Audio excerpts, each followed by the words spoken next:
Oke, selamat sore. Assalamualaikum warahmatullahi wabarakatuh.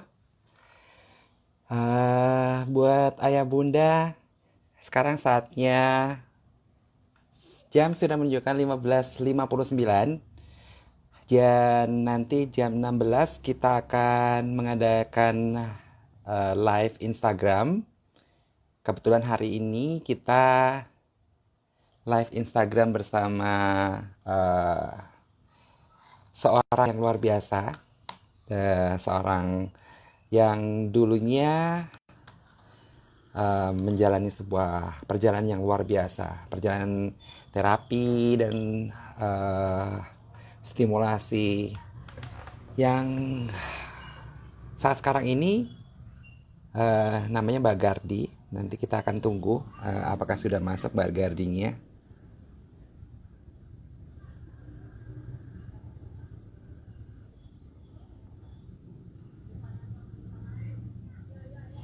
Oke, saya buka dulu ya. Assalamualaikum warahmatullahi wabarakatuh. Selamat sore Bapak Ibu semuanya. Hari ini kita akan mengadakan live Instagram jam 16. Kebetulan sekarang udah jam 16. Nah, oke, ini Mbak Gardi sudah join nih sama kita. Ya, kita tunggu Mbak Gardi Oktari. Halo Mbak Gardi. Hai, apa kabar? Hai semua. Alhamdulillah baik. Oke, ini sudah ada beberapa ayah bunda yang bergabung. Ini sudah sekitar 21. Wow. Ada komentar dari ini komentar-komentarnya udah banyak. Ada komentar dari Bilal, Dokter Kapan Asesmen di Sukabumi. Oh ya, Sukabumi masih eh, Jawa Barat itu masih agak riskan, makanya saya masih ragu untuk datang ke wilayah Jawa Barat. Nanti akan kita schedulekan secepatnya, Pak. Atau Bu nih, Bu. Nanti untuk Sukabumi ya kita akan jadwalkan secara secepatnya. Sebenarnya kalau sudah daerahnya sudah daerah hijau sih, saya pasti akan datang. Oke, selamat sore, ini Bu Nunung. Oke, Mbak Gardi boleh sapa dulu semuanya, Bapak Ibu semua. Hai semua. Ada dari Hai, Balikpapan. hai Oke, Balikpapan. oke Mbak Gardi, terima kasih sudah menjadi tamu saya di sore hari ini. Iya, Mungkin Bapak Ibu perlu berkenalan langsung sama Mbak Gardi. Silahkan Mbak Gardi, perkenalkan dulu. Ya, silahkan Mbak Gardi. hai semua. Namaku Gardini Oktari. Biasa aku dipanggil Gardi. Kita sesuai dengan tema, kita mengangkat saya ini adalah sebagai anak berkebutuhan khusus, sebagai anak slow learner, borderline ber-IQ 70. Dan saya sekolahnya di SLBC Budi Waluyo, SD sampai SMA, kuliah di Universitas Al-Azhar Indonesia, Fakultas Psikologi dan Pendidikan, jurusan Pendidikan Anak Usia Dini, lalu saya bekerja di bidang tumbuh kembang tentang pemijatan terapi. Oke, ini luar Itu dia. biasa nih ya. Bapak Ibu nanti kita akan berbicara banyak, mengupas, Mhm. mengulik, dan terutama ini nih Mbak Gardi. Bapak Ibu perlu semangatnya, Bapak Ibu perlu ditularkan tips-tipsnya gitu ya untuk membesarkan Uh. putra putri yang spesialnya supaya Mhm. menjadi hebat seperti Mbak Gardi ini. Nah, sekarang Mbak Gardi ini bekerja di rumah sakit Permata Pamulang ya, Mbak Gardi ya? Iya, aku kerja di Rumah Ya, Sakit Permata oke. Pamulang. Mm-mm. Ya, oke. Jadi nanti kita akan bahas sekarang udah luar biasa nih. Tapi kan perjalanan nggak sebegitunya ya, Mbak Gardi ya. Iya, betul. Sebelum Betul. kita lanjutkan, ini kan sudah 16.05. Saya minta untuk Bapak Ibu memberikan tanda lambaian tangan atau wave untuk panitia mencatat karena ini absen di jam pertama. Jadi nanti Bapak Ibu yang akan ikut sampai selesai di jam 16.55 itu nanti akan mendapatkan kesempatan untuk mendapatkan voucher belanja Indomaret sebesar 100.000. Jadi nanti yang akan mengundi adalah panitia. Jadi ini adalah absen sesi pertama, silahkan lambaikan tangan. Nah, seperti itu. Eh, terus panitia akan mencatat. Dan nanti jangan lupa standby terus, jangan keluar sampai nanti jam 16.55. Nanti baru akan diumumkan sama panitia siapa yang akan mendapatkan voucher belanja di Indomaret sebesar 100.000. Oke, Mbak Gardi, kita preview dulu ke Bapak Ibu ya. Bapak Ibu perlu tahu bahwa anak itu nanti akan digolongkan level kecerdasan intelijensianya. Nah, dan penggolongannya adalah nih rata-rata IQ itu adalah 90 sampai 110. Nah, di bawahnya itu antara 85 sampai 89 itu tergolong ke dalam namanya slow learner. Dan di bawahnya lagi itu antara 70 sampai 85 itu termasuk borderline. Dan waktu dulu Mbak Gardi ini ya tergolong ke dalam borderline ini ya. Borderline. Mbak Gardi ya. Oke, ya. Mbak Gardi, kira-kira masih ingat gak sih kapan terakhir masih menjalani terapi? Wah ini yang paling seru ya sebenarnya. Ini tuh tempat terapinya di tempat ada dua. Pertama di LPTUI, kedua di YPAC. Dan di YPAC itu kayak semacam kayak guru datang ke rumah kayak home visit, homeschooling. Home terapi. Home terapi yang kayak gitu-gitu. Tapi metodenya kalau perbedaannya adalah di LPTUI menggunakan ada fasilitasnya. Kalau misalnya di YPAC gurunya mempunyai media sendiri. Oke. LPTUI-nya LPTUI yang di Salemba atau yang di Depok? Salemba, masih yang Salemba waktu Oh, yang di Salemba ya. Oh my God. 89 ya. Oke. Nah, waktu di SD-nya di mana, Mbak Gardi? Waktu SD. Di SLBC Budi Waluyo. Oke, SLB Budi Waluyo ya. Yang berkesan di waktu di SLB Budi Waluyo itu apa? Kelebihannya apa? Pernah dibully atau tidak? Seperti itu.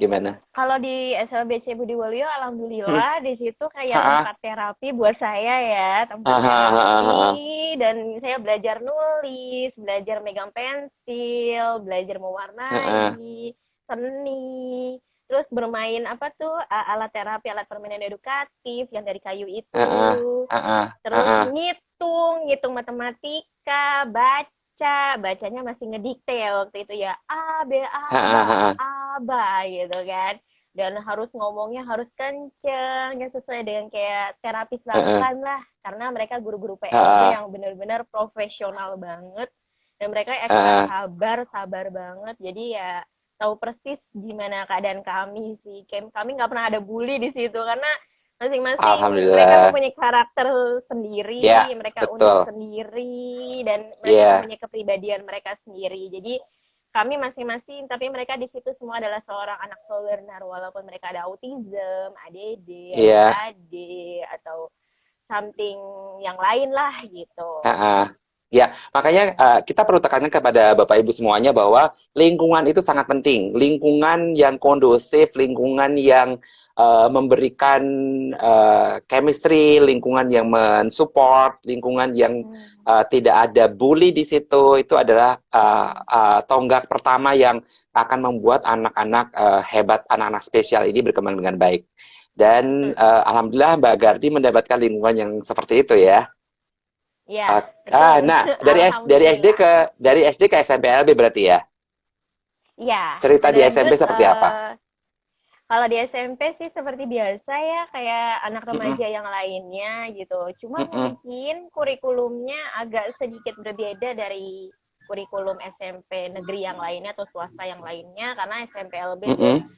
mungkin cara penyajian kurikulum dan materi pembelajarannya yang tadinya sulit mungkin lebih mudah dipahami, cara bagaimana metode yang menarik dan membuat anak itu jadi nggak pusing, nggak stres gitu kan. Jadi Iya, oke. masing-masing seperti itu. Ya, tapi kalau kita lihat sekarang ini nih Mbak Gardi, Hmm, banyak orang tua yang masih belum mengerti tentang esensi dari pendidikan. Jadi Bapak Ibu juga mesti tahu bahwa sebenarnya eh, yang akan bersekolah itu anaknya dan dia akan menjalani itu adalah anaknya. Dan seringkali itu dikalahkan oleh ego orang tua. Jadi sebenarnya kan pendidikan itu adalah the right children in the in the right place. iya. Jadi menempatkan anak ke tempat yang tepat. Nah, alhamdulillah kan Mbak Gardi dapat tempat yang tepat tuh. Jadi SDLB, SMPLB, dan ini yang perlu kita uh, terangkan kepada orang tua juga bahwa sekarang ini banyak orang tua yang melakukan stigma bahwa gini nih, SLB gitu. Padahal memang tempat yang tepat adalah dengan kondisi yang lingkungan yang mendukung tadi. Hmm, Kalaupun dipaksakan ke sekolah reguler ataupun inklusi yang tidak siap, dalam artian tanda kutip tidak siap lingkungannya, anak-anaknya, iya, gurunya, kurikulumnya, betul. itu malah akan Hmm, mungkin Mbak Gadi akan ngerasain ya tadi ya apa stres. Kalau stres. nggak iya kalau misalnya nggak lingkungannya nggak mendukung, lingkungannya membuli, lingkungannya nggak siap, Iya, kurikulumnya nggak betul. kurikulumnya juga nggak siap, akan dirasakan bahwa itu bikin stres anaknya dan itu Mbak Benar. Gardi rasain ya gitu ya. Iya. Jadi betapa beruntungnya Mbak Gardi karena mendapatkan support lingkungan yang baik tadi. Dan tadi yang kita perlu tekankan bahwa bukan berarti anak SLB itu adalah anak yang tidak bisa berkembang di kemudian hari. Ini nyatanya Mbak Gardi Iya. berkembang dengan baik dan SMA-nya di mana Mbak Gardi? Tetap sih di Budi Waluyo. Oh oke, berarti SD, SMP, SMA masih di Budiwaluyo ya. Iya. Nah, Oke, nah cerita tadi kita beranjak dari cerita SMP ke SMA. SMA apa yang berkesan di sana, Mbak Gardi? SMA itu banyak banget sih. Jadi sebenarnya Heeh.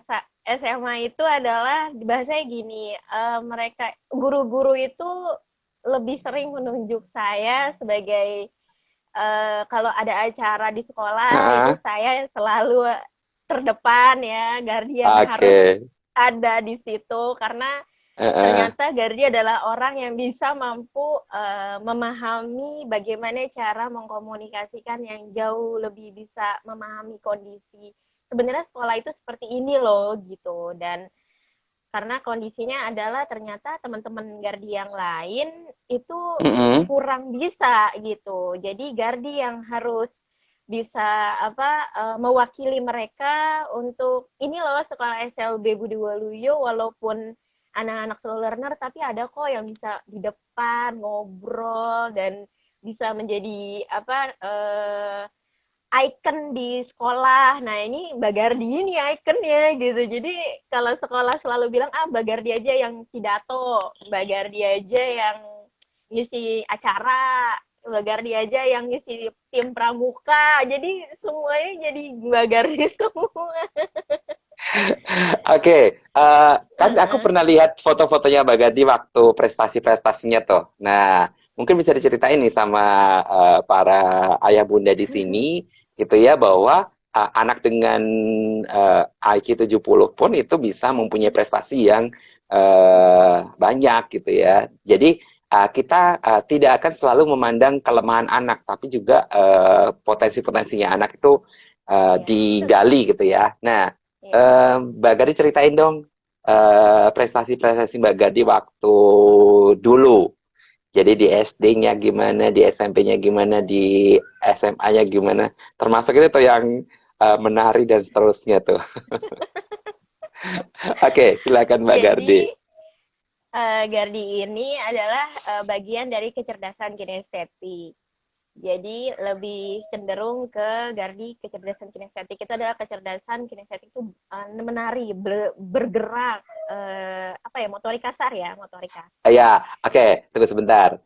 Kita mesti Nah, terangkan dulu kepada orang tua nih bahwa iya. nanti konsep tentang kecerdasan ini nih, Bapak Ibu, itu dibagi menjadi banyak sekali. Salah satunya adalah dari ahli yang namanya Howard Gardner. Jadi Howard Gardner itu memandang bahwa kecerdasan seorang anak itu ada delapan Hmm. kecerdasan dari mulai matematik, lingual itu bahasa, Hmm. interpersonal, kemampuan dia dalam berteman, intrapersonal, kemampuan dia dalam menyadari diri potensi diri sendiri, Hmm. natural, hubungannya sama alam, dan tadi yang disebut sama Mbak Gadi tadi bodily kinesthetic, jadi kecerdasan bodily kinesthetic. Jadi kecerdasan dalam berolahraga, kelenturan tubuh, olah tubuh, seperti itu. Nah, kebetulan Mbak Gardi ini salah satu kecerdasan yang diasah waktu kecil itu adalah bodily kinesthetic. Dan Wih, hasilnya seperti apa Mbak Gardi? alhamdulillah saya mendapatkan piala, ada 10 piala, 10 pialanya lagi Wow, adalah bagian dari siswa teladan dari SMP sama heeh. SMA. Jadi ada Oke, 20 piala. 20 piala ya. Jadi Hmm. mengumpulkan piala dari tadi kecerdasan bodily kinesthetic ya. Iya, Tari apa betul. aja Mbak Gardi yang dikuasai, yang mahir, yang Aku paling suka tari Bali, tari Legong Keraton. Karena tari Legong Keraton Oke, itu ada maknanya juga. Jadi oke. bajunya juga bagus, ada Heeh. maknanya juga, tariannya juga anggun, menari. Jadi ada sesuatu hal dan itu selalu juara dan selalu menang sih.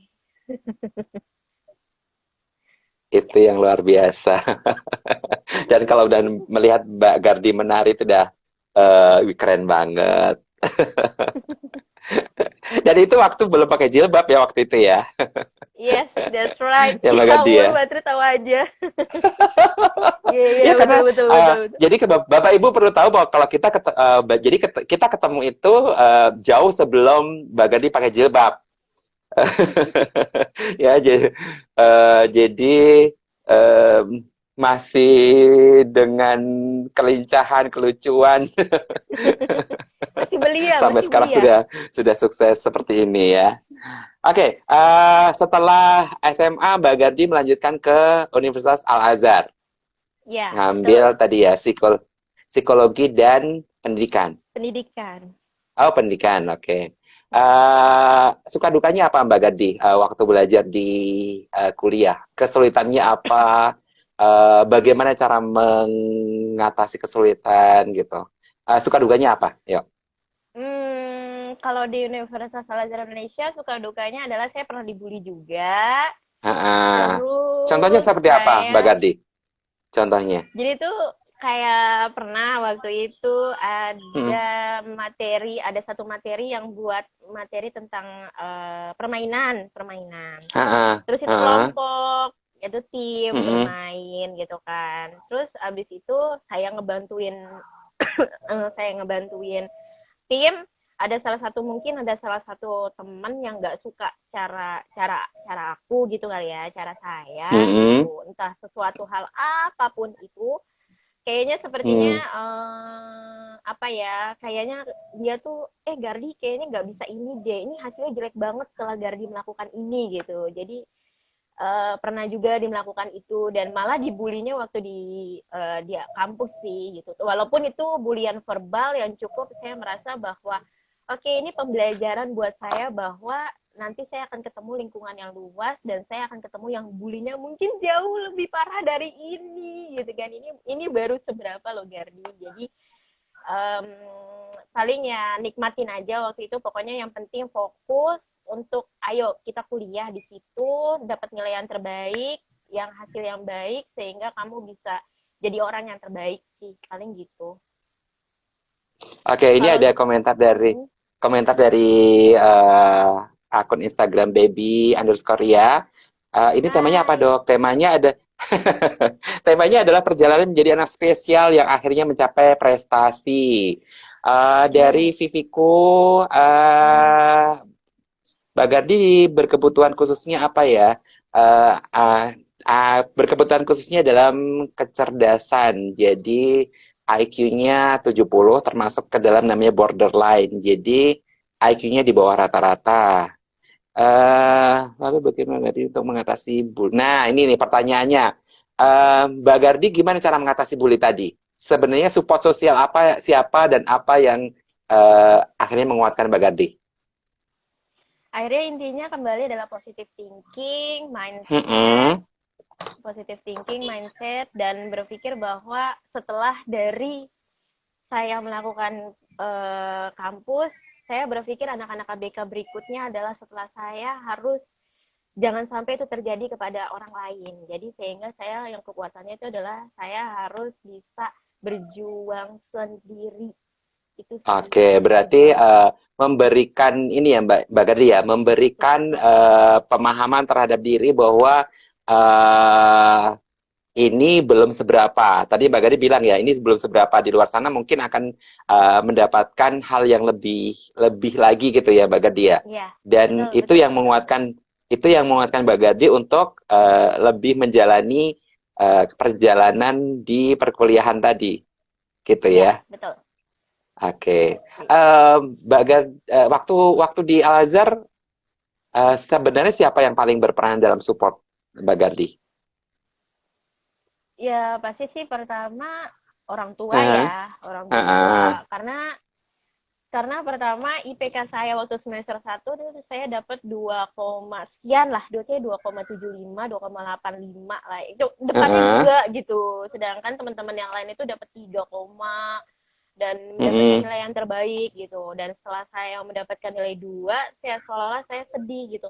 Kok saya mendapatkan 2 gitu, dan ada satu mata kuliah yang saya nggak kuasai waktu itu karena di SLB tidak ada tafsir, tidak ada mata kuliah ke harapan seperti itu gitu kan. Jadi Mm-mm. Gardi Mm-mm. harus komunikasi sama pihak kampus bagaimana nih untuk bisa mengganti mata kuliah ini. Jadi lebih banyak aktif sih, aktif baca buku, dan jangan nyerah, itu aja sih. Lama kelamaan akan lebih baik lagi, dan lebih ya positive thinking lah ya, harus lebih baik lagi, dan baca bukunya harus lebih banyak. Itu sih, Oke, karena anak berarti Unlearn itu di dalam sulit ya. dan Mbak Gadi pernah sempat sampai ganti mata kuliah gitu? Alhamdulillah sih enggak. Alhamdulillah sih Heeh, tetap sesuai dengan mata kuliah itu, heeh, karena Gardi heeh. konsisten kan orangnya, fokus gitu. Dan Gardi selalu tanya sama Kak Prodi apa yang harus Gardi lakukan. Dan alhamdulillah ada satu mata kuliah yang SKS-nya sama. Yaudah, Gardi nggak usah ngambil yang itu, SKS-nya tetap sama. Gak ambil mata kuliah yang lain, dan itu alhamdulillah sih dapatnya B. Jadi bisa mengganti mata kuliah yang C dan yang Alhamdulillah. kedua. Oke. Ini ada pertanyaan nih dari Apri 6830. Anak APK Ya. kira-kira. Oh, ini temanya space delay. Mungkin besok kali ya. Besok Bapak Ibu temanya autis. Jadi sebenarnya bisa ditanyain di besok nih. Ini dari ulikan Mbak Gardi dulu space delay juga kah? Iya, pasti ya. Oh iya, tentu. Jadi Itu tuh gini, yang paling mungkin bermakna. iya. Serius. Jadi Itu itu uh, itu seru. Itu seru. iya, Bunda makanya harus gini. ngikutin alurnya. Iya, Bapak Ibu mungkin nggak belum paham ya bahwa kalau dengan jadi gini, untuk belajar berbicara itu butuh yang namanya pertama nomor satu itu adalah namanya intelijensi ya. Jadi kalau intelijensinya itu di bawah rata-rata pasti akan terlambat itu pasti. Nah, menjawab pertanyaan dari ulikan ini, Mbak Gadi, proses perjalanan berbicara, Mbak Gadi masih ingat gak? Kira-kira Ingat. lancar komunikasinya akhirnya usia berapa, kelas berapa, akhirnya malah ketawa-ketawa Mbak Gadi. Lancar Malu. membaca itu kapan? Nggak apa-apa. Ayo Mbak Gadi ceritain. Jadi sebenarnya aku ngambil flashback dulu ya. Jadi saya Oke, pernah sebenarnya sekolah di umum sebelum di SLB. Saya sekolah di umum, dan saya dianggap sebagai oke, seperti anak tunarungu. Dianggap saya nggak bisa oke. denger, saya nggak bisa lah gitu. Terus Nggak bisa akhirnya ngomong. saya Iya. keluar, nggak bisa ngomong juga. Dan akhirnya di LP3 UI itu ternyata dinyatakan bahwa saya ini seorang slow learner, Mm-mm. borderline, berisiko 70, dan harus terapi bicara karena ngomongnya itu artikulasinya masih kurang jelas. Jadi saya nggak Mm-mm. buka mulut, jadi cenderung saya nggak bicara seperti itu, tapi jadi mulutnya itu tidak membuka. Jadi huruf A, I, U, E, U. Nah, itu perlu dilatih dan itu menggunakan 3 sikat gigi yang cukup lumayan, aduh agak lumayan sakit ya gitu, dan apa harus buka mulutnya tuh lebar banget, makanya ini lebar banget. Jadi rahangnya juga akan berbeda, jangan takut, jangan panik, tapi tetap itu untuk mengoptimalkan kita kok. Jadi di saat kita pakai sikat gigi, kita harus keluarin suara. Jadi nggak hanya sekedar masukin. Jadi huruf A, A, A, A, A, A, A, A. Jadi makin buka, makin buka, makin buka. Jadi itu untuk ngebantu kita sih, dan itu yang paling menyenangkan buat saya. Karena terapi itu bagian sini, bagian mulut ini adalah yang paling utama, yang gak hanya sekedar ngunyah makan. Iya, Ya, tapi oke. bicara ngomong. Oke, saya menguatkan keterangan Mbak Gadi nih buat akun Instagram Ulikan.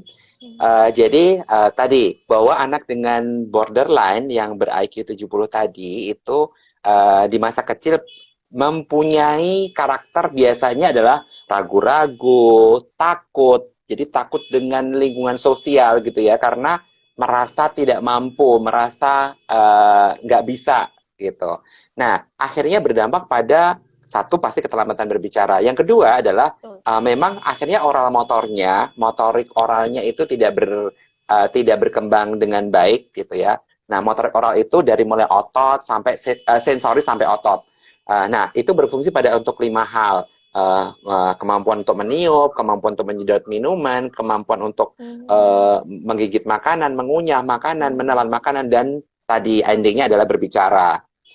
Nah, tadi yang diceritain sama Mbak Gadi tadi adalah level terapi untuk proses untuk berbicara tadi dari mulai rangsang sensorinya. Jadi nantinya terapi yang akan dilakukan adalah mulai dari rangsang sensorinya terlebih dahulu. Karena kan sensorinya masih tidak banyak terstimulasi oleh aktivitas makanan dan tadi aktivitas berbicara. Sampai ke tingkat memproduksi suaranya. Tadi Mbak Gadi ceritain untuk membuka mulut lebar, bersuara dengan jelas, artikulasinya A, I, U, E, O, sampai ke tingkat kata, frase, kalimat gitu ya. Dan itu dijalani sama Mbak Gadi. Nah, tadi Mbak Gadi,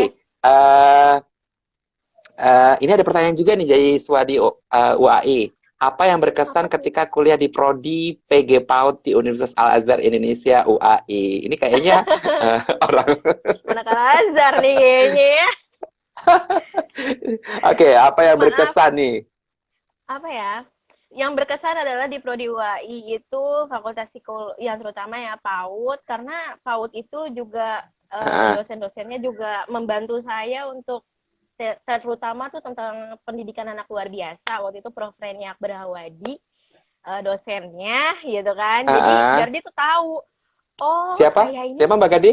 Dengan siapa? Prof. Reni, Prof. Oh Reni. alah. Oke, nanti hari Sabtu saya bersama Prof. Reni Hawadi itu membahas Zoom webinar membahas tentang komunikasi fungsional. Nanti bisa dilihat di Instagram saya. Jadi hari Sabtu kita kolaborasi bersama Prof. Reni Hawadi. Oke, tadi gimana Mbak Gardi ya? Iya, jadi di situ saya banyak banget belajar, dan di PG PAUD kan karena materi anak luar biasa itu kan ya saya sendiri nggak tahu permasalahannya itu apa, tapi di saat saya baca dan saya telaah, saya sesuaikan dengan sekolah saya di SLB dan kategorinya C gitu kan. Oh, saya ini anak tunagrahita gitu. Jadi ada klasifikasinya. Ternyata, oh saya anak tunagrahita. Ada ringan, berat, sedang. Dan saya ada di antara itu gitu. Dan sekolahnya kenapa khusus? Karena memang ternyata mempunyai, ya banyaklah di kampus. Justru saya terima kasih sama PAUD. membantu saya untuk mengetahui bahwa ternyata saya mendiagnosa diri saya sendiri dan saya mencari tahu sendiri dengan saya berkuliah, dan ini luar biasa sih buat saya, dan alhamdulillah dengan materi-materi yang beliau berikan adalah membantu saya Mm-mm. untuk sampai sejauh ini. Oke, nah, Hmm, jadi fase puncak yang sangat luar biasa membuat Bagadi berkembang itu di UAI ini ya, iya, dan menyenangkan banget. betul. Dan memang menyenangkan sih belajar PAUTO. Iya, betul, Kebetulan betul, saya, betul. ya kebetulan saya waktu belajar di S2 Magister Psikologi itu psikologi anak usia dini juga. Jadi Oh, menyenangkan belajar oke. anak usia dini Seru, itu. seru, seru, Ya, seru oke. banget. Ini ada pertanyaan dari Rahmahsy Syah H4. IQ di bawah rata-rata itu IQ di bawah rata-rata itu slow learner ya, Dok. Oh, yang dimaksud dengan slow learner itu adalah IQ-nya antara 85 sampai 89. Dan ini di pertanyaannya, IQ 50 apa, Dok? IQ 50 itu sudah di bawah 70. Jadi kalau sudah di bawah 70 itu sudah termasuk ke dalam namanya intellectual disability atau intellectual Hmm. disorder, atau kalau orang zaman dahulu nyebutnya namanya mental retardasi, meskipun Hmm. keterbelakangan mental itu sudah tidak dipakai lagi. Jadi Hmm. IQ di bawah 70. Jadi kalau IQ di bawah 70 itu sudah tergolong ke dalam namanya bukan slow learner lagi, tapi Hmm. intellectual disability atau ID. Nah, nanti ID dibagi lagi menjadi 3 grade. Jadi grade yang ringan, ringan itu antara 55 sampai 59. Grade yang ringan, grade yang sedang itu grade antara 36 sampai 54. Nah, jadi kalau Hmm. yang Rahmah si tanyakan tadi adalah 50 berarti termasuk ke dalam namanya intellectual disability level sedang atau moderate. Dan di bawahnya lagi itu antara 20 sampai 35 itu tergolong ke dalam namanya intellectual disability severe atau berat. Dan di bawahnya lagi 0 sampai 19 itu namanya profound atau sangat berat. Ini ada permintaan nih Mbak Gardi dari Pak Panji underscore Eko Apa? 28. Mbak Gardi Permintaan apa? pengen lihat Mbak Gardi menari, boleh nggak menari Waduh, sedikit? coba ya, Oke, bisa nggak ya? Masih ya, bisa nggak ya? ayo Mbak Gardi. Bisa nggak ya? Aku paling Oke, ngagemnya aja ya, ya. Nih, paling gini oke nih. baik, Tuh, iya, tuh, kelihatan nggak? kelihatan. Tuh. Oke, Dah, dah, udah. terima kasih Mbak Gardi. Ini ada pertanyaan dari Bu Nunung Hmm, Nurwajan. hmm. Dok, kalau anak spesial seperti Mbak Gardi ini kendalanya cuma di pelajaran aja, apakah di wicara dan sosialisasi juga? Nah, sebenarnya anak borderline tadi atau anak dengan slow learner atau anak dengan tadi tuh mental retardasi itu nanti kan yang sebenarnya yang perlu akan jadi perhatian adalah hal-hal yang melibatkan pelajaran. Karena nanti kan hubungannya sama tadi apakah educable ataukah trainable kayak gitu. Nah, kalau di atas dari intellectual disability tadi itu yang borderline sama slow learner tadi itu memang masih bisa mengikuti pelajaran, dan tapi juga akan berkemungkinan untuk mengalami kendala sosialisasi. Kendala sosialisasinya biasanya diakibatkan karena inisiasi untuk berbicara, inisiasi untuk berinteraksinya itu kurang, diakibatkan oleh tadi beberapa hal di masa lalu tadi. Nah, ini mungkin berkenaan dengan Instagram Nunung underscore Nowajan ini. Mbak Gardi ceritain deh, kendala sosialisasinya di dalam waktu SMA dan kuliah apa? Kendala sosial ya. Kalau sosial Ah, beda ya. ah, Kalau di SMA sama di kampus ah, beda. Karena kalau di ah, SMA itu sosial ya karena mereka karena orangnya sama, anak-anaknya sama kendalanya, jadi nggak ada masalah. Tapi kalau di universitas mungkin kayak lebih luas ya. Mereka berbeda-beda, mereka jadi kembali ke individu masing-masing orang, dan saya Mm-mm. lebih cenderung kayak observer gitu ya. Saya harus melihat dulu orangnya nih seperti apa sih gitu, dan orang yang akan bakal jadi tim saya, atau kita akan menjadi kelompok, tim kelompok gitu. Itu saya harus tahu Mm. gitu. Dia tuh orangnya seperti apa gitu, dan saya nggak boleh mengambil keputusan secara cepat. Karena saya harus seperti mungkin bukan assess, tapi mungkin agar lebih hati-hati sayanya, untuk bisa agar tidak Iya. menyinggung orang lain, tidak menyakiti orang lain, dan mungkin cara pendekatannya pun juga berbeda tentu. Oke, tapi kebanyakan waktu tugas-tugas kelompok di kuliah itu kelompoknya itu diacak atau ditentukan atau milih sendiri, Mbak Gadi? Ada sih, ada yang dipilih, ada yang sesuai absen, ya tergantung dosennya sih. Nah, itu yang paling harus siap gitu. Wah, Mm-mm. suatu ketika saya dapat tim yang ternyata orangnya nggak komit gitu kan. Jadi saya yang harus berperan penting, yang harus lebih banyak mengerjakan tugasnya gitu kan. Oh, Jadi malah Mbak Gadi ya yang harus. lebih banyak jadinya. Iya, betul, betul, betul. Aku lebih banyak, dan itu nggak tahu, itu sampai sekarang saya ingat, kenapa orang itu, dan dia tanpa merasa bersalah, untuk apa ya, tanpa merasa bersalah, benar-benar tanpa merasa bersalah gitu. Jadi kan Gardi, ya seolah-olah karena saya andalannya sih buku ya, Ah, jadinya mereka merasa bahwa saya bisa lebih banyak beli buku daripada mereka gitu. Tapi sedangkan ah. nggak bisa begitu juga semestinya gitu kan. Kita ini tim gitu. Jadi lebih cenderung ya udah, lebih banyak saya yang ngerjain, ya udah. Kita ini aja lah, jadi saya lebih banyak belajar, lebih banyak pengetahuannya mungkin, cara metode, oh ya udah, mungkin yang lain cuma ngejawab. Ya udah, akhirnya kita bagi tugas. Aku udah buat makalah, aku udah buat PowerPoint-nya, kamu yang tinggal jawab ya pertanyaan-pertanyaannya. Paling gitu sih. Oke, ini ada dari Instagram Fitriasari _77. Hmm, Mbak Gardi ya. dipuji nih, nggak ada kesan space delay-nya Mbak Gardi. Hebat, semoga sukses ya. Nah, ini pertanyaan dari Faiza_Harun. Apakah di Hmm. SLB juga ada fasilitas terapi, Mbak Gardi? Sebenarnya ada, cuma waktu tahun 80 itu metodenya sangat sederhana.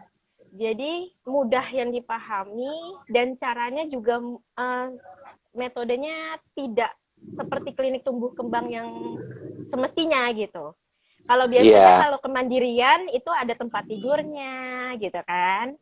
Ada cara masukin bantal, sarung bantal ke bantal gitu kan. Ada yang kayak gitu-gitunya. Tapi di sekolah kami mungkin dianjurkan di rumah untuk melakukan kemandirian. Toilet training ya, itu dianjurkan di rumah. Kalau misalnya metode akademik dan hal yang lain mungkin bisa, dan itu dituntut, untuk lebih dituntut sih kurikulumnya ya daripada kemandiriannya. Jadi lebih banyak Oke.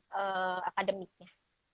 Ya, sebenarnya sih kalau Bu Faiza _Harun itu sebenarnya kalau di SLB bukan terapi sih sebenarnya, tapi merupakan kelas-kelas sentra, kelas-kelas kemandirian, keterampilan dan seterusnya. Jadi sebenarnya memang tidak akan ada kelas terapi karena terapi yang dimaksud dengan terapi itu sebenarnya adalah dilakukan oleh seorang profesional yang mempunyai lulusan memang pendidikannya terapi seperti Hmm. okupasi terapi, terapi wicara, fisioterapi, dan itu hanya ada di rumah sakit atau klinik gitu. Ini ada pertanyaan lagi nih Mbak Gardi, Apa tuh? speech delay sama Down syndrome, apakah cara menangani anaknya sama apa berbeda dok? Anak saya Down syndrome. Yang jelas berbeda Bu Baby underscore Beda. ya. Uh, Diagnosanya juga uh, udah beda. Iya, diagnosanya udah berbeda, cara penanganan anak speech delay dan Down syndrome berbeda. Nah, ini sebenarnya kalau Down syndrome itu hampir mirip-mirip dengan Mbak Gati, tapi memang Down syndrome itu IQ-nya di bawah lagi nih, Bu. Jadi IQ-nya itu ya tadi sekitar di bawah rata-rata tadi. Jadi Hmm. sebenarnya terapinya hampir mirip dengan yang mungkin Mbak Gati waktu dulu lakukan gitu. Jadi stimulasi penguatan otot, dan hati-hati nih karena Down syndrome itu yang akan harus diutamakan terlebih dahulu adalah sensomotornya dulu. Sensomotor Hmm. itu menguatkan sensori dan motoriknya. Nanti ada 3 nih yang harus dikuatkan pada Down syndrome nih, Bu Baby Ria. Motorik kasar itu dikuatkan dulu. Kemampuan berdiri, berjalan, melompat, memanjat, berjingkat, koordinasi kaki, tangan, kayak gitu. Kuatkan dulu, kuatkan ototnya, karena hampir semua anak Down syndrome itu mengalami low tone namanya. Low tone itu adalah tonus ototnya lembek. Jadi dikuatkan dulu motorik kasarnya. Habis itu motorik halusnya. Motorik halus itu adalah dari mulai sini nih, dari mulai lengan sampai ke jari-jari. Jadi aktivitas kemandirian seperti tadi Mbak Gari sebutkan gitu ya, berhubungan dengan menata tempat tidur, berpakaian, toilet training dan seterusnya tadi, narik baju, ngancingin baju, resleting kayak gitu-gitu, motorik halus sampai ke mewarnai dan menulis itu dilatihkan. Dan yang ketiga adalah otot motorik oral. Untuk tadi tuh yang meniup, menyedot, menggigit makanan, mengunyah makanan, menelan makanan dan persiapan untuk bicara. Itu yang dari pertanyaan Mbak Baby Ria. Nih, ada pertanyaan lagi nih Mbak Gardi dari Viviku Apa underscore tuh? 7979. Mbak Gardi, jalankan dia juga nggak untuk makanan? Kalau diet tahun 80 diusahakan tidak, karena waktu itu tahun 80 itu pernah ada kendala gizi buruk ya. Jadi dioptimalkan Oh, untuk iya, jadi memang harus 4 sehat 5 sempurna. Hanya saja ada waktunya dari dokter gizi waktu itu. Psikolognya sama terapisnya juga nganjurin sih sebenarnya. Cuma mungkin hanya dikurangi saja. Tapi tetap makan 4 sehat 5 sempurna. Dulu mungkin nggak ada ciki-cikian, nggak ada yang kayak MSG zaman sekarang ya gitu. Jadi teratur makannya 4 sehat 5 sempurna, ya benar 4 sehat 5 sempurna gitu. Jadi alhamdulillah jadi endut sekarang. dan ingat banget waktu dulu Mbak Gadi kurus cungkring. Oh iya ya. Ya ampun, iya betul. Dan itu pengaruh sih sebenarnya gitu. Iya, ini ada pertanyaan lagi nih Mbak Gadi. Apa Mbak Gadi nih? Oh ini, pertanyaan dari Arum underscore Fitsa. Usia berapa ya dok bisa cek IQ pada anak? Jadi sebenarnya gini Bu, harus tahu esensi untuk pengecekan IQ. Jadi tidak semua anak dicekin IQ gitu loh. Jadi gini nih Bu, IQ itu hanya skor. Sebenarnya dilakukan tes IQ kalau satu untuk prasyarat sesuatu, misalnya sekolahnya minta, tapi jarang yang sekolah minta tes IQ karena sebenarnya tidak seharusnya anak dites IQ buat apa juga gitu kan ya. Jadi sebenarnya tes IQ itu digunakan untuk kayak tadi tuh misalnya melihat penegakan diagnosa seperti Mbak Gadi, terlambat berbicara. Apakah terlambat berbicaranya itu karena terkendala karena IQ. Nah, itu baru diteskan IQ. Jadi sebenarnya kalau anak usia dini ngapain juga diteskan IQ kalau tidak ada indikasi tadi. Jadi teskan IQ karena hanya ada indikasi. Kalau enggak, tidak usah. Dan ingat, skor IQ itu hanya menilai sebagian, tidak semuanya, tidak kecerdasan semua. Jadi bahkan kayak misalnya Wessler sekalipun itu hanya menilai 2, verbal dan performance. Jadi jangan terlalu mendewakan tes IQ. Itu yang harus dipahami. Jadi tes IQ hanya karena indikasi adanya sesuatu yang dibutuhkan untuk melihat IQ gitu. Dan sebenarnya sih kalau di dalam aturan adalah saat anak itu sudah verbal itu sudah optimal untuk diteskan IQ. Tapi kalau terlalu dini juga tidak begitu optimal ya, karena masih ada kendala-kendala perkembangan bahasa dan seterusnya. Jadi jangan terlalu mengutamakan tes IQ. Ini dari Koresta Kurniawan, dok mau nanya apakah terapi perilaku afektif dilakukan secara daring ketika kondisi anak masih dalam kemampuan dasar seperti kepatuhan masih belum berkembang secara optimal. Ini pertanyaan tentang daring pada anak spesial sangat tidak efektif. Jadi buat apa? Jadi Aduh, mendingan sebenarnya jangan deh. iya. Gak efektif, serius. Mendingan iya daripada buang-buang waktu dan buang-buang duit gitu. Jadi buat Bapak Koresta Kurniawan, yang namanya terapi itu one on one kok. Di masa Covid kayak gini juga aman asal menerapkan protokol Covid. Yang 3M itu tuh, 3M itu tuh, memakai masker. Jadi dan benar-benar menjalankan dengan baik sih Pak. Jadi yang namanya anak spesial terapi menggunakan daring. Ya enggak lah, ngapain juga buang-buang waktu dan buang-buang duit. Jadi sebaiknya ya tetap terapi dengan terapis karena stimulus itu tidak bisa apalagi anak spesial ya melihat layar laptop handphone malah tertarik sama handphonenya bukan bukan bukan materinya gitu dan nggak ngerti juga Betul. karena jadi ya memang harus one on one langsung ketemu sama orang karena terapi itu lebih cenderung ke uh, uh, uh, touching one on one. Tapi tadi harus menerapkan protokol COVID. Jadi harus memakai baju lengan panjang, terapisnya juga harus melakukan protokol COVID, memakai masker, pakai face shield, cuci tangan sebelum dan sesudah terapi. Terus kalaupun itu harus melakukan masas ke wajah benar-benar harus steril. Itu yang dilakukan. Jadi kalau pertanyaan dari Pak Koresta Kurniawan itu sudah saya jawab, efektif enggak, jangan. Daripada buang-buang waktu dan buang-buang duit. Oke, Mbak Gadi ternyata kita waktunya sudah 16.46. Mbak Gadi ada pesan-pesan nggak buat Bapak Ibu semuanya? Pesan-pesan ya. Pesan-pesan. Pesan-pesannya adalah jangan pernah malu membawa anak ABK-nya keluar rumah, ya. Jangan pernah malu untuk membawa anak ABK-nya ke psikolog ataupun harus terapi. Jadi tetaplah mereka itu adalah bukan sesuatu, seseorang. Dia bukan sesuatu, tapi dia seseorang. Dia seseorang yang unik. Dan dia adalah bagian dari generasi penerus kita juga sama.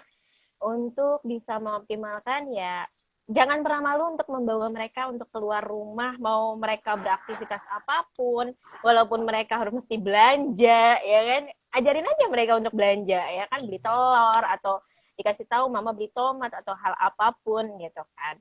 Jangan pernah malu untuk membawa mereka keluar. Jangan pernah merasa bahwa mempunyai anak berkebutuhan khusus itu adalah bagian dari kutukan. Nah, ini bagian penyakit menular gitu kan. Mereka bukan penyakitan, mereka tidak punya penyakit. Itu dikasih sama Tuhan, dikasih sama Allah, karena berarti Bunda bisa mampu untuk jauh lebih bisa mendidik, mengasuh, ya kan? Membawa dirinya dia menjadi lebih baik. Itu sih. Oke, terima kasih Mbak Gadi ya. Oke, kalau pesan saya buat para ayah bunda, satu tadi, ayah bunda harus terus belajar tentang bagaimana tumbuh kembang anak. Dan di Instagram saya sudah saya upload setiap hari tahapan-tahapannya. Jadi Bapak Ibu tidak perlu pusing, bingung, mesti baca literatur yang banyak. Bisa ikutin Instagram saya, sudah saya upload tahapan milestone. Milestone itu adalah tahapan perkembangan seharusnya. Sensori seperti apa itu ada di Instagram saya, motorik kasar seperti apa, itu tahapannya itu seperti apa ada di Instagram saya, motorik halus, motorik oral, bicara dan bahasa. Nah, jadi terus pantau buah hatinya, perkembangannya sesuai dengan usia. Usia itu nanti ada dua, usia kronologis, usia kalender, sama usia mental. Jadi usia kronologisnya itu harus sama nih. Jangan sampai nggak sama atau beda. Jadi kalau beda, nah segera cari solusi. Datang ke klinik tumbuh kembang, datang ke psikolog untuk mengetahui anaknya kenapa terlambat, kenapa berbeda. Nah, dari situ segera lakukan terapi. Nah, terapi sejadi dengan baik dan support sosial lingkungan keluarga yang baik tadi, lingkungan sekolah tadi yang baik, seperti Mbak Gardi tadi, itu akan membantu anak berkembang dengan baik ya Mbak Gardi ya. Jadi, Jadi pentingnya ayah bunda yang selalu mencari ilmu, sadar kalau anaknya itu udah sesuai atau terlambat atau berbeda. Cari solusi kalau memang berbeda, cari solusinya tadi ke klinik tumbuh buang, ke dokter atau ke psikolog. Segera melakukan terapi kalau terjadi keterlambatan tadi. Dan patokan-patokan ada di Instagram saya dan setiap minggunya kami akan melakukan live Instagram rutin seperti ini. Selalu ikutin. Besok kebetulan temanya adalah tentang autis. Besok jam 4 sore. Jadi Bapak Ibu jangan sampai ketinggalan besok sore jam 16 waktu Indonesia bagian Barat. Temanya adalah tentang autis. Nah, ini sudah jam 16.50. Bapak Ibu silakan absen kembali untuk dicatat sama panitia dengan melambaikan tangan, seperti ini. Karena siapa yang standby dari awal tadi sampai terakhir ini akan berkesempatan untuk mendapatkan voucher belanja Indomaret sebesar 100.000. Silakan Bapak Ibu melambaikan tangan kembali. Dan besok jangan lupa ikutin Instagram Live juga di jam 16.00 waktu Indonesia bagian Barat. Temanya tentang autisme. Ya, gitu. Mbak Gardi, terima kasih. Iya, terima kasih juga. banget ya. Nanti Mbak Gardi kapan-kapan kita live kembali ya. Nanti kita bicarakan lagi di WhatsApp ya. Sip, ditunggu. Iya, salam buat Bapak. Terima Ya, kasih. iya, terima kasih Mbak Gardi. Oke, baik panitia, silahkan diumumkan siapa yang mendapatkan voucher. Ya, jadi